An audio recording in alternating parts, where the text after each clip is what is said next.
You ask Tiger to calculate. This deals with linear inequalities with one unknown.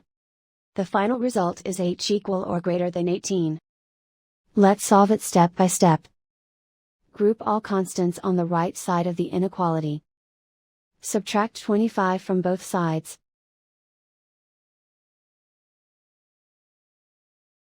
Group like terms.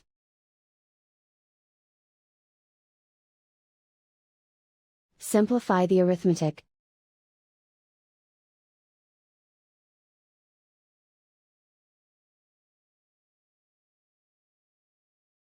Isolate the h.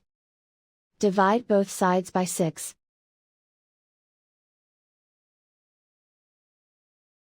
Simplify the fraction.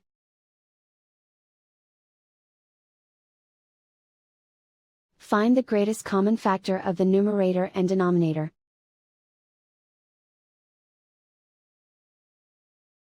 Factor out and cancel the greatest common factor.